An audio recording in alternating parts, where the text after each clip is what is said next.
미국 증시가 다시 한번 변동성에 휩싸였습니다. 국채 금리가 상승세를 보이면서 부담감을 크게 키워줬는데요. 일반 투자자들의 투자 심리도 크게 악화가 됐습니다. 그래서 거기에 따른 낙폭이 제법 크게 만들어진 것 같습니다. 자, 일각에서는 이제 미국 시장도 베어마켓, 즉 조정장으로 들어가는 것 아니냐, 여기에 대해서 대비해야 된다 말들이 많습니다. 물론 반대되는 의견도 있습니다만 투자자의 입장에서는 상당히 걱정거리를 이제는 생각하지 않을 수밖에 없다, 이런 얘기들이 나오고 있습니다. 여기에 대한 이야기 자세하게 알아봅니다. 금리 상승은 무조건 악재인가? 여기에 대해서는 논란도 굉장히 많습니다. 금리 상승에 대한 부분은 초입 구간에서는 악재가 될 이유가 없다라고 저도 생각을 하고 있습니다만, 일단 특정 업종 같은 경우나 또 특정 종목군 이런 쪽은 금리 상승이 악재로 작용되는 경우들이 많이 있죠. 물론 반대로 호재가 되는 종목들도 있기 때문에 어떠한 종목들이 호재가 되고 악재가 되는지 알아볼 필요가 있을 것 같습니다. 여기에 대한 이야기 전달해 드릴게요. 자, 그동안 대장주로만 77조 원을 날렸다. 누구의 이야기냐면 개인 투자자들의 이야기입니다. 대장주라고 한다면 삼성전자, 하이닉스 또는 이제 카카오, 네이버 이런 것들이 포함이 될 텐데요. 자, 이렇게 1등 종목, 대장주, 시장에서 제일 잘 나가는 주식들이라고 해서 매수를 했는데 무려 77조 원이나 손해를 봤다라고 합니다. 개인 투자자들의 매매가 도대체 어땠길래 그랬는지, 또 이 대장주들의 앞으로 움직임들은 어떻게 될 것인지 한번 알아보도록 하겠습니다.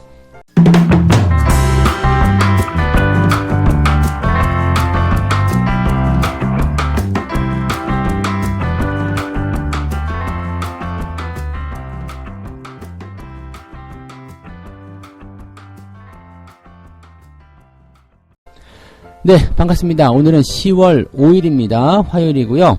일단은 월요일 연휴까지 있었기 때문에 체력적으로는 푹 쉬는 그런 시간이 됐을지 모르겠습니다만, 약간은 좀 이제 불안감을 가지고 10월에 거래일을 또 출발해야 될 것 같습니다.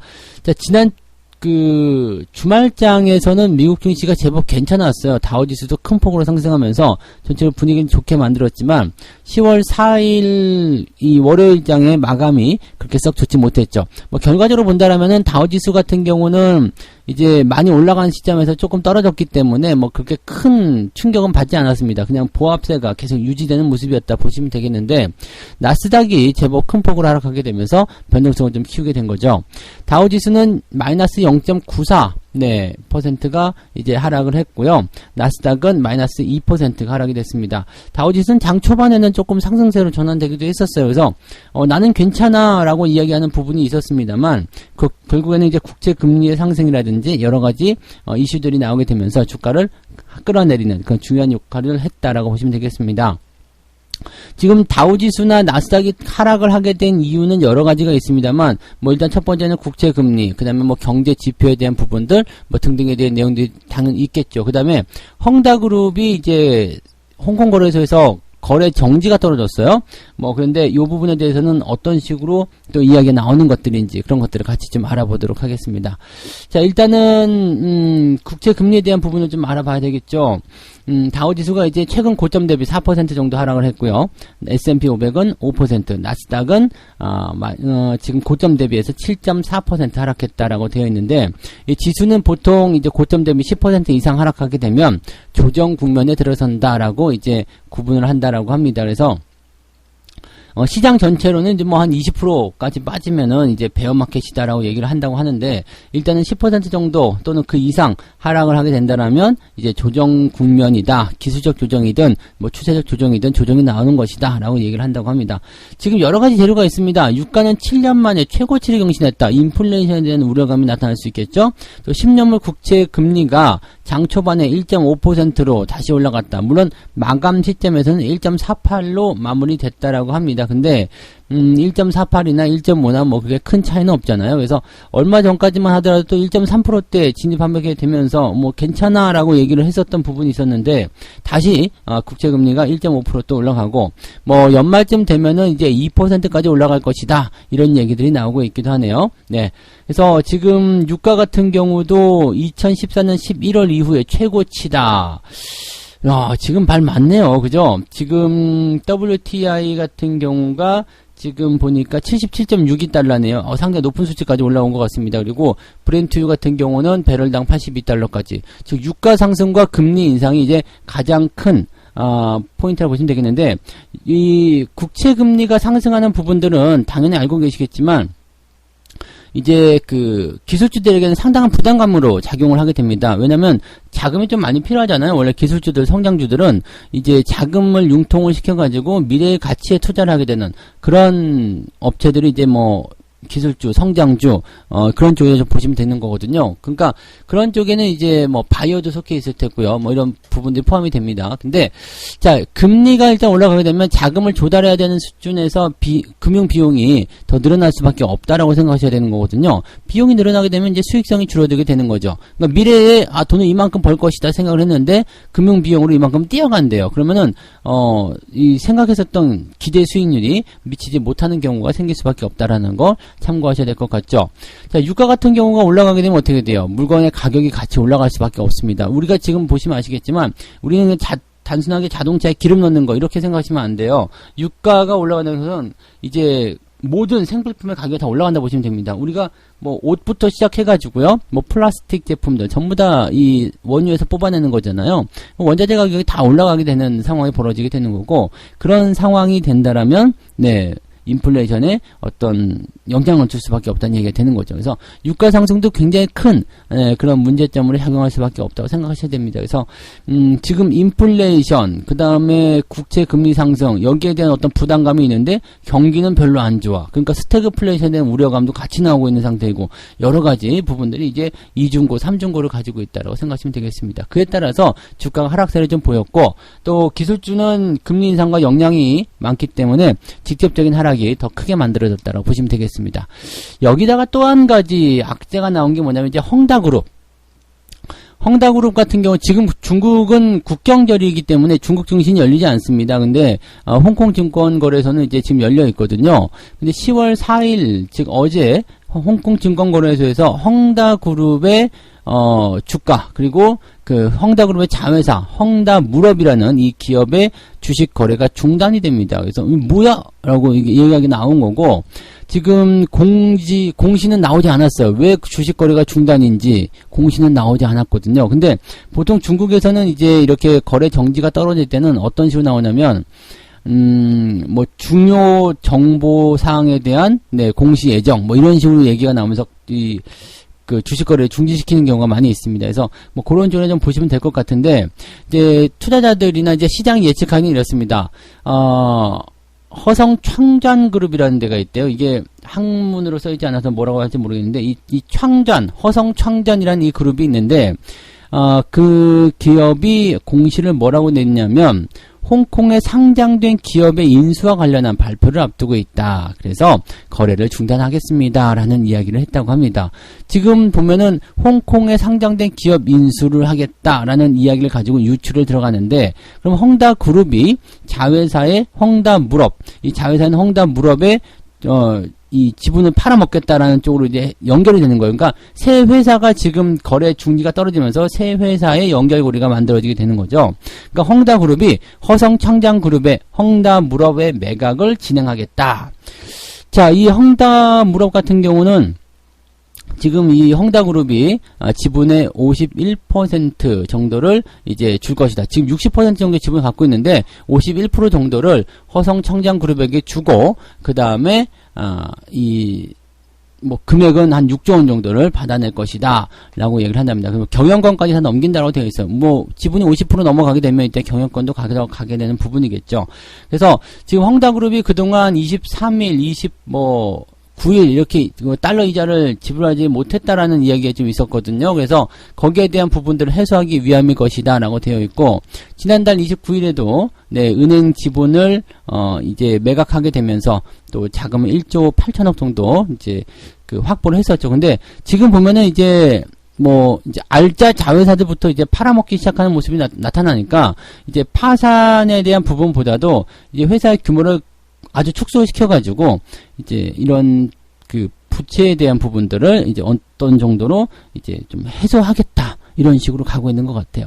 자, 이것이 과연 좋은 소식인지 나쁜 소식인지는 잘은 모르겠습니다. 근데 일단은 중국 정부 입장에서는 헝다그룹이 파산하지 않도록 또는 파산을 하더라도 시장에 영향을 미치지 않게끔 이렇게 해주겠다라는 어떤 조치를 취하고 있는 부분이긴 한데 헝다그룹에 대한 직접적인 지지는 하지 않고 있는 것 같습니다. 지원을 하지 않아주는 그런 모습이라서 뭐 니들이 일단 할 수 있는 대로 해봐라. 네, 니들이 망해도 나는 신경 쓰지 않겠다. 대신 너희들이 망한 시점에서 시장에 충격이 가지 않도록 우리는 그렇게 할 것이다. 니들이 살아날 것은 니들이 알아서 살아나라. 이런 식으로 그냥 중국 정부가 하고 있는 듯한 느낌이에요. 그래서 그런 부분이기 때문에 헝다그룹이 이제 매각을 다 팔고 이제 뭐 어느 정도 이제 뭐 빚에 대한 부분들을 이제 막아주게 된다라면 큰 문제가 없겠습니다만 뭐 지금 현재 시점에서 이제 뭐 걱정거리를 안고 있는 것은 당연하지 않을까라고 생각은 일단 해봅니다. 그냥 여기서 갑자기 그냥 파산해버린다 이렇게 돼버리면 좀 문제가 되겠죠. 근데 자회사들을 다 팔거나 뭐 자산을 팔거나 해가지고 이제 빚을 좀 갚아준다, 뭐 큰 문제가 없어진다라고 하면은 이제 당연히 문제가 좀 수면 아래로 가라앉게 되겠죠. 지금 어쨌건 홍콩증권거래소에서 주식거래 중단이다 해갖고 파산이다, 상장 폐지다 뭐 말들 굉장히 많았는데 그런 건 없고요. 네, 일단은 자회사를 팔아서 돈을 만들어낸다 이것만 가지고 본다면 긍정적으로 보시면 되겠습니다. 지금 이 헝다그룹의 파산이란다. 저기 그 주식거래 중단 요걸 가지고서 지금 뭐 유럽 시장이라든지 전체적으로 다 이제 안 좋은 모습이 좀 있었단 말이에요. 근데 요거에 대한 이유가 이제 이렇게 뭐 이제 자회사 매각이라든지 이런 쪽으로 이야기가 됐기 때문에 크게 문제는 없을 것이다라고 보시면 되겠습니다. 오히려 뭐 자회사 매각을 통해서 돈을 만들어냈다라고 된다라면 뭐 거기에서 또 어느 정도의 그런 안심 또는 이제 반대적인 어떤 상승세 이런 것들을 좀 챙겨볼 수도 있지 않을까 생각합니다. 자, 그 외에도 뭐 여러 가지 경제 지표들이나 이런 것들 많이 있습니다만 지금 당장은 기대할 만한 부분들은 별로 없을 것 같아요. 그리고 지금 뭐 부채 한도에 대한 부분들 10월 18일까지로 되어 있기 때문에 그것도 이제 계속해서 잡음이 있을 것 같고요. 당분간은 주가가 상승한다기보다는 조금 변동성에 대한 내용들을 계속 만들어 가지 않겠느냐 이렇게 생각을 해보시는 게 유리할 것 같습니다. 그래서 어느 정도는 이제 마음에 그런 부분들을 안고서 봐야 될 것 같아요. 시장이 무조건 반등한다기보다도 어느 정도 시장 상황에 따라서 주가의 반등이라든지 이런 것들이 조절이 되지 않겠느냐 이렇게 생각하시는 게 좋을 것 같습니다. 국내 증시는 지금 과연 오를 것인가 내릴 것인가 여기에 대한 가늠을 하기가 좀 어렵습니다. 약간의 변동성은 좀 예상해 볼 수 있을 것 같긴 한데 뭐 지난 금요일장에서 주가가 또 많이 올라왔었던 부분들이 있었기 때문에 뭐 월요일날 주가가 좀 빠졌다고 해가지고 당장 영향을 줄 것 같지는 않아요. 그래서 해외 시장이 국내 시장에게 아주 큰 영향을 줄 것 같지는 않다 이렇게 생각해 보셔도 좋을 것 같네요. 자, 저는 일단 두 번째 이야기로 넘어가도록 하겠습니다. 자, 미국의 금리 상승은 무조건 악재가 될 것이냐 여기에 대한 이야기인데요. 금리 상승이라는 것은 일단 전통적으로는 주가에게는 악재예요. 그래서 금리가 올라가고 있다. 그러면 이제 비용의 증가부터 시작해서 뭐 시장의 자금들을 이제 빼돌리는 이게 빼내잖아요. 왜냐면 리스크 많은데 여기다 하지 말고 금리 많이 주는 저런 쪽으로 가자. 뭐 채권에 투자한다든지 이렇게 다른 투자처로 가게 되는 거죠. 그래서 주식 시장이 있고 그 경쟁 상대를 봐야 되잖아요. 만약 주식과 채권이 있다 이렇게 본다라면 금리가 굉장히 낮은 시점에서는 채권은 원금 보장이 되기 때문에 뭐 안정성은 있지만 금리가 낮으니까 수익성이 별로 없어. 그래서 금리가 낮고 시장이 좀 괜찮은 것 같다 그러면은 이제 이 주식시장으로 수익을 더 많이 내기 위해서 자금이 이동하죠. 근데 어느 날 보니까 원금 보장도 시켜주는데 채권금리가 많이 올라가서 이자도 많이 준대. 그러면은 굳이 리스크를 감안하면서까지 주식에 투자할 필요가 없다. 채권에 넘어가자. 이런 식으로 얘기가 나오는 거거든요. 그러니까 이 주식시장 이외의 경쟁 상품에 자금이 이동될 수 있는 상황이 벌어진다. 그래서 금리 인상에 대한 부분은 전통적으로 시장에게는 악재가 될 수 있다라고 보시면 되는데 지금 금리 인상에 대한 부분, 금리가 상승하는 부분에 대한 것들이 어떤 식으로 나오고 있냐면 미국 연준의 조기 테이퍼링 가능성 때문이다. 또 미국의 국채금리 상승이 이런 그 기준금리 인상을 끌고 올라올 것이다 라고 얘기가 나오고 있는 거죠. 자, 모건 스탠리 같은 경우가 지금 냉각기가 올 것이다 라고 얘기하면서 시장은 20% 정도 하락하게 될 것이다. 네, 20%. 향후에 20% 정도 더 떨어진다라고 얘기를 하고 있습니다. 자, 그동안 이제 다우지수가 많이 올라갔기 때문에 뭐 20% 정도 하락할 수도 있겠죠. 근데 만약에 진짜 그렇게 된다면 굉장히 큰 문제가 될 수 있겠죠. 자, 20% 정도 만약에 하락을 하게 된다면 이거 단순하게 금리 인상 때문은 아닌 것 같아요. 왜냐면 지금 시장이 완전 초저금리인데 금리 인상 조금 했다고 해서 20% 정도 떨어진다. 이거 말이 안 되는 부분이고요. 뭐 디폴트라든지 이런 부분들이 진행이 됐을 때 마이너스 20% 정도 떨어질 것이다 생각하셔야 됩니다. 디폴트는 될 것 같지 않기 때문에 현재 시점에서 그냥 너희들은 시장에 풀어주던 돈의 규모를 축소하는 것, 단지 그것만으로 지수가 20% 떨어진다. 이거는 모건 스탠리가 약간 뭔가 다른 생각으로 리포트 쓴 것이 아니겠는가라고 생각해보는 부분이고요. UBS 같은 경우는 뭐 인플레이션에 대한 우려나 그런 부분들보다는 일단 금리 인상을 지금 해야 되겠다, 긴축을 해야 되겠다라고 얘기하는 것 자체가 성장에 대한 낙관을 반영하는 것이다 라고 얘기를 하고 있는 거거든요. 그러니까 어떻게 보면 이게 맞는 거예요. 그러니까 연준의 긴축을 지금 당장 시점에서는 부정적으로 볼 필요가 없다. 제 생각이 이런 부분이라고 보시면 되겠습니다. 뭐 저도 여기에 동조를 하는 부분인데 뭐 일단 제 생각을 제외하고 본다라면 모건 스탠리 같은 경우는 이제 금리 인상에 대한 부분이 시장에 악재가 작용하기 때문에 주가 떨어질 것이다. UBS 같은 경우는 이제 시장이 좋아지고 있는 부분 때문에 그런 제조들이 나타나기 시작하는데 초 시점에서 무슨 걱정을 하고 있냐? 이거는 시장이 좋아지는 과정이다. 그러니까 이 부분들을 그냥 단순하게 악재로 생각할 필요는 없다. 이렇게 보여지는 부분도 있다는 얘기죠. 그러니까 두 투자 은행들이 서로 다른 의견을 가지고 같은 내용이지만 다른 의견을 내고 있다라고 보시면 되겠습니다. 지금 신한금융투자에서 조사한 것도 좀 살펴보게 되면 1990년도부터 6차례 미국 금리 상승기를 분석을 했는데 이때 한국과 미국의 증시가 모두 올라간 것으로 이게 분석이 됐다라고 합니다. 이게 왜 그러냐면요. 지금 미국 금리 상승기 초입 시점에서는 다 증시가 올라갈 수밖에 없어요. 그래서 6번 중에 4번은 한국의 코스피 상승률이 미국의 S&P 500을 앞서기도 했고요. 미국은 제로금리, 낮은 물가 상승 기대감 등 뭐 이런 것들이 지금 비슷하게 형성이 되고 있기 때문에 현재 시점에서는 이제 이 금리 상승기에 주가 하락을 예상할 필요는 없지 않겠느냐. 역사적으로도 금리 상승기에는 전부 다 올랐다라는 거. 네, 모두 다 올랐다는 거. 그것이 이제 중요한 부분이 아니겠습니까? 그래서 그런 내용들이고, 단지 이제 이 시기에 시장을 주도하는 업종이 좀 달라진다는 얘기죠. 그래서 화학주나 은행주들이 시장을 조금 주도해 나가면서 상승하기 시작했다라고 보시면 되는 거고요. 이제 국채금리가 오르기 시작한 그런 시점부터 시작해서 살펴보니까 에너지, 화학, 그 다음에 금융 이런 업종의 상승률이 이 시장 대비율을 상당히 앞서고 있다. 제가 예전에 그 저녁 방송을 통해 가지고 에너지 쪽, 그 다음에 금융 쪽, 뭐 등등에 대한 이야기 좀 해드린 적이 있었을 겁니다. 그래서 그런 쪽에 대한 관심을 좀 가져보는 건 괜찮다라는 말씀을 좀 드릴 수 있겠죠. 대신에 이제 자금을 필요로 하는 기술주들, IT, 바이오 이런 성장주 이런 쪽은 금리가 상승하게 되면 이제 비용 증가에 따른 부분들을 통해서 또는 자금 융통이 쉽지 않다는 부분을 통해서 주가 하락할 수 있다는 얘기가 되는 거죠. 연말에는 국채금리가 2% 육박할 것이다 이런 얘기도 나오고 있기 때문에 실질적으로 이제 기술주나 성장주 그동안 많이 올라왔었던 기업들이 주가의 조정을 받게 되면서 이제 주도주의 어떤 변화라든지 자금의 이동들이 일어날 가능성이 굉장히 많아졌다라고 보시면 되겠습니다. 그래서 초저금리에 대한 수혜를 봤었던 그런 기술주 성장주들의 어떤 부담스러운 모양새들이 나타나야 될 것이고 그동안 수혜를 받지 못했었던 기업들이 이제 자기들의 차례를 만들어내게 될 것이다 보시면 되겠죠. 자금이 이동하는 부분들이에요. 그러니까 이런 내용들을 가지고 여러분들이 잘 체크를 해주시면 좋겠습니다. 이게 또 세 번째 이야기랑 연결이 될 것 같아요. 세 번째 이야기 볼게요.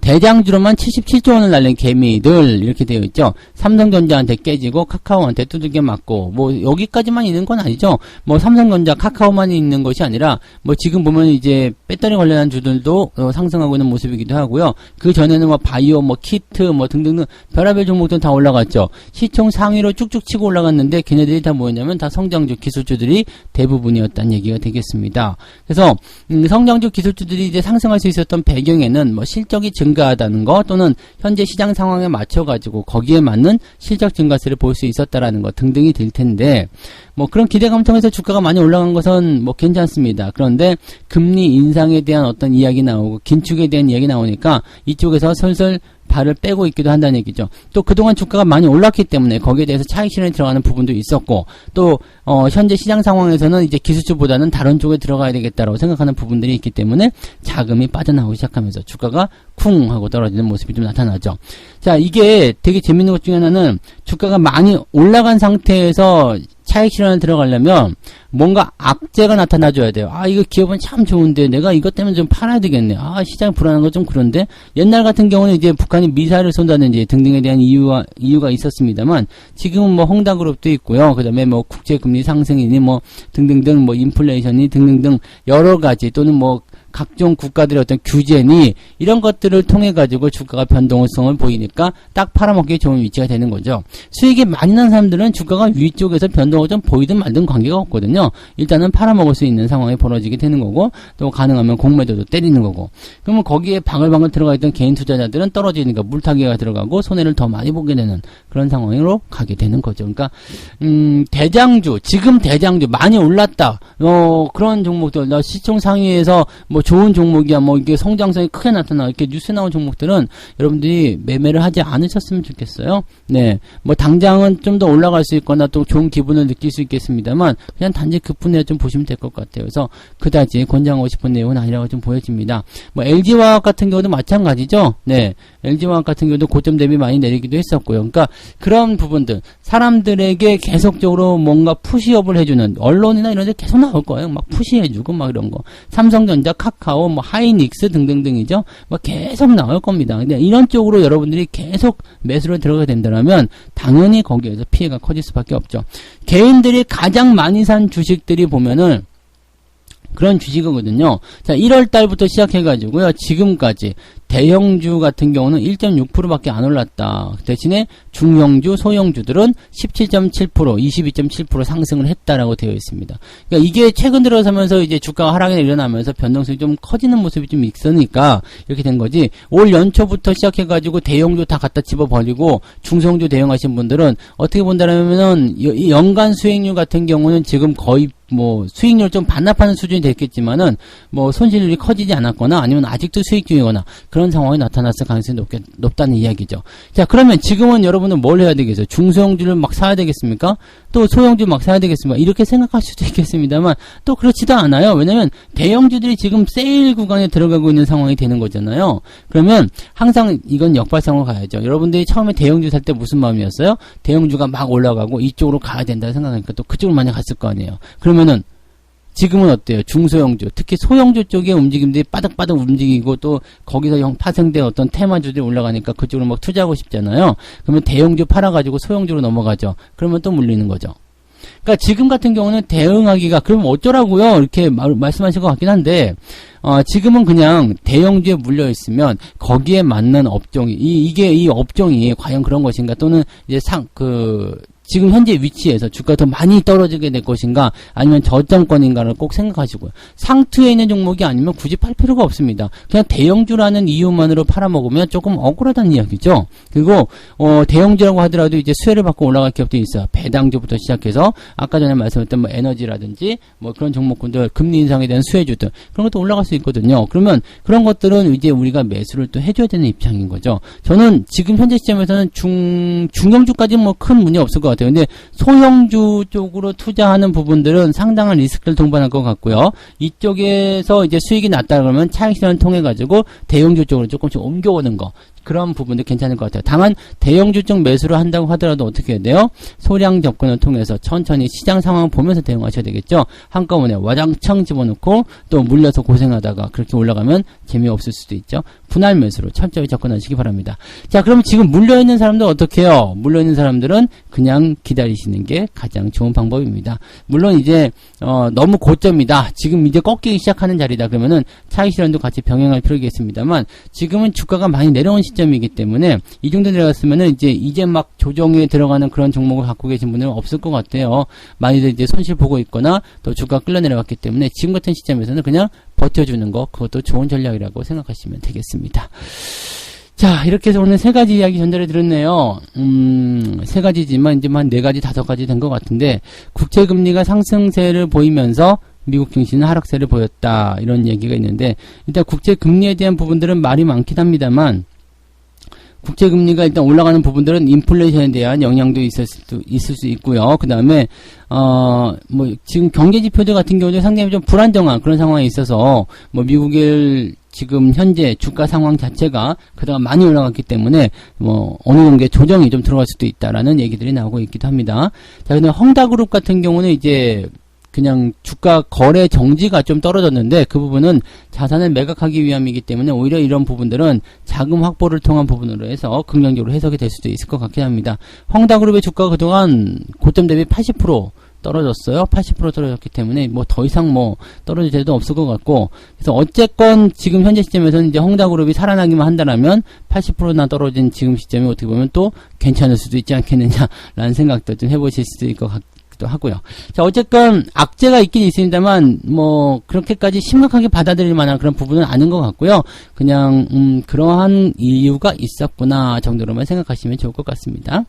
자, 또 한 가지, 금리 상승은 무조건 악재로 받아들여야 되느냐, 또 이것도 아니죠. 금리 상승에 대한 부분들은 일단 악재로 받아들여야 되는 기업들이 있겠죠. 기술주 같은 경우. 그렇지만 에너지라든지 또는 그런 금리 인상에 따른 수혜가 되는 금융주 이런 섹터들은 또 호재가 되기 때문에 무조건 악재 보기 좀 어렵고, 또 금리 상승기 초반에는 시장이 상승할 수 있는 그런 상승에 대한 그런 부분들을 이제 어필을 해주는 그런 상황이기 때문에 이것 또한 나쁘다고 받아들이긴 좀 어렵지 않겠느냐고 보시면 되겠습니다. 대장주로 77조로 날린 개미들, 이제 삼성전자와 카카오 쪽으로 집중되는 모습이긴 하지만, 이제 그동안 이제 1년 동안의 어떤 매매를 좀 살펴보게 되면, 이제 국민주라고 해서 이제 대형주 쪽 바글바글 하면서 그쪽으로도 많이들 샀잖아요. 근데 꼭 그런 부분들이 이제 수익률이 안 좋게 나타나니까 문제가 된 부분이겠죠. 자, 그러면서 지금 이제 소형주가 올라가니까 또 그쪽으로 넘어갈까 이렇게 생각하시는데 그냥 가만히 계시는 게 더 유리하다는 말씀 드렸으니까 잘 참고해서 대응하시기 바랍니다. 자, 책 한 곡씩 읽겠습니다. 워렌 버핏의 첫 번째 규칙은 돈을 잃지 않는다이고, 두 번째 규칙은 첫 번째 규칙을 지킨다이다. 이거 많이 들어보셨죠? 돈을 잃지 않는다. 여기서 되게 재밌는 건 뭐냐면, 워렌 버핏이 그래서 손해 안 보고 합니까? 손해 본 적 없습니까? 라고 물어보실 것 같은데, 워렌 버핏도 손해를 보고 있다. 물론 손실을 전혀 내지 않을 수는 없다. 중요한 건 이것을 최소화시켜서 전체 포트폴리오 수익률에 영향을 덜 주도록 하는 것이다. 이게 무슨 얘기냐면요. 주식을 팔지도 않거니와 손해가 나더라도 다른 종목들로 분산이 되게 되면서 이쪽에서 한 마이너스 10% 나오더라도 다른 쪽에서 플러스 20%를 만들어서 나는 결과적으로 10%의 수익률을 챙기겠다. 이런 얘기가 되는 거죠. 그러니까 돈을 잃지 않는 방법은 여러 가지가 있어요. 무조건 수익이 나는 주식만 사는 것이 아니라 어느 정도의 포트폴리오 구축해서 한쪽이 내려가더라도 한쪽이 올라가면서 방어를 해주는 그런 역할들도 중요하다라고 보시면 되겠습니다. 제가 오늘 시황을 조금 길게 말씀을 드린 것 같은데요. 여기서 빨리 마치도록 하고요. 네, 저는 시장을 살펴보고 장중시황 때 다시 돌아오도록 하겠습니다. 오늘 여러분들 화이팅 해주시기 바라고요. 네, 이제 서서히 좋아지는 상황이 계속 만들어지게 될 겁니다. 오늘도 여러분들 꼭 성공투자 이뤄내시기 바랍니다. 장중시황 때 올게요. 고맙습니다.